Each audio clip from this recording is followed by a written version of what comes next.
नमस्कार दोस्तों, ये video editorial compilation for mains का पार्ट है। आप प्लेलिस्ट में जाके एडिटोरियल की वीडियोस पेपर वाइज और टॉपिक वाइज देख सकते हो। और अगर आप दिसंबर 2019 के बाद की वीडियोस को देखना चाहते हो तो वीडियो के नीचे मौजूद ज्वाइन बटन की सहायता से आप मेंबरशिप को ज्वाइन कर सकते हो। चलिए डिस्कशन स्टार्ट करते हैं। आप जीएस पेपर 3 के इस टॉपिक से आर्टिकल को रिलेट कर सकते हो। सबसे पहले आप एक बात बताइए, इन्वायरमेंट इंपैक्ट असेसमेंट का मतलब क्या है। देखो, मान लीजिए ये एरिया है, इस एरिया में कोई फैक्ट्री बनने वाली है। इस फैक्ट्री के बनने से आसपास इन्वायरमेंट पे क्या इंपैक्ट पड़ेगा, उस इंपैक्ट को एसेस करना कहलाता है इन्वायरमेंट इंपैक्ट असेसमेंट।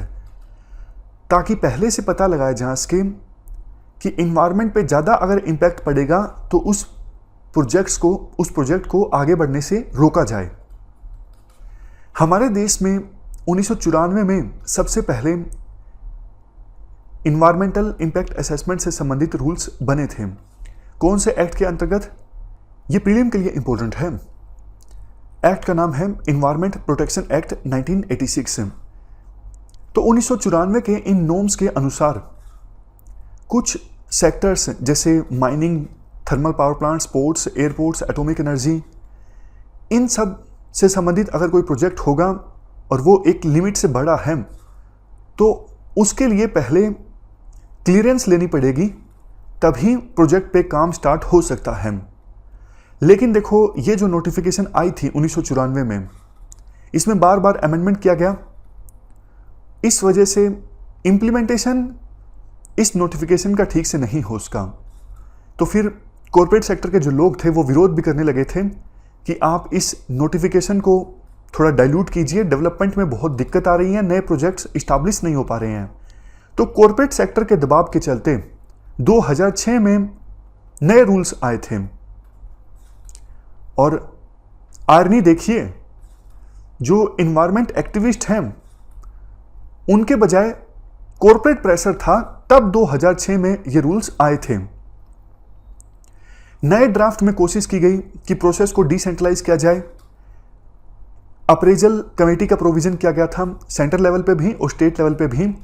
और किसी भी प्रोजेक्ट के अप्रूवल से पहले इस अप्रेजल कमेटी की रिकमेंडेशंस जरूरी होने लगी। उसके बाद जो पोल्यूशन कंट्रोल बोर्ड्स हैं उनको भी पब्लिक हियरिंग करनी होती थी, ताकि जहां पे प्रोजेक्ट इस्टेब्लिश होना है आसपास के लोगों की राय भी जानी जा सके और उस राय को कंसीडर किया जाए किसी प्रोजेक्ट को अप्रूवल देने से पहले।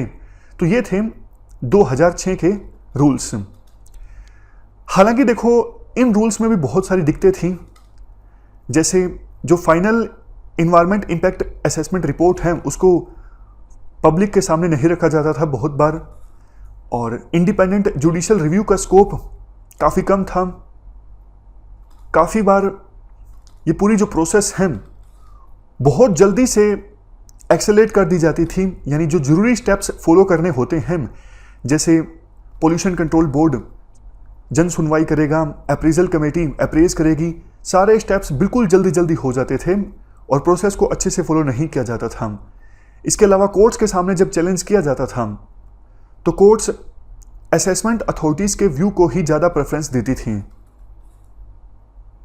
कुल मिला के 2006 के ये रूल्स सिर्फ ब्यूरोक्रेटिक हर्डल बन के रह गए थे। ऐसा रेयरली कभी हुआ कि कोई प्रोजेक्ट जो है वो आगे ना बढ़ा हो इन रूल्स की वजह से। डिले जरूर होता था, लेकिन कैसे ना कैसे करके जो प्रोजेक्ट ओनर्स हैं वो अप्रूवल ले ही लेते थे। अब कायदे से देखो, होना तो ये चाहिए था कि इन्वायरमेंट इंपैक्ट असेसमेंट के 2006 के रूल्स में जो कमियां थी उन्हें सुधारा जाए, इन रूल्स को मजबूत बनाया जाए, ताकि इन्वायरमेंट और डेवलपमेंट के बीच एक बैलेंस इस्टेब्लिश किया जा सके। बट उल्टा हुआ है।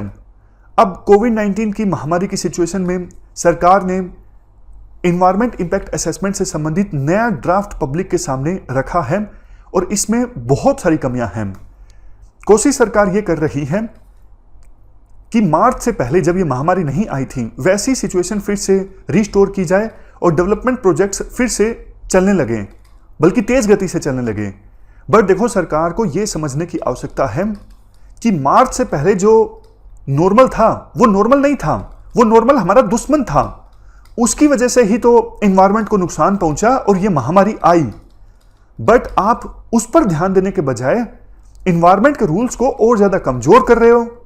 इससे तो नॉर्मल, जिसको आप नॉर्मल मानते हो, वो और ज्यादा एबनॉर्मल हो जाएगा और कोविड-19 जैसी और बहुत सारी डिजास्टर्स फ्यूचर में सामने आ सकती हैं।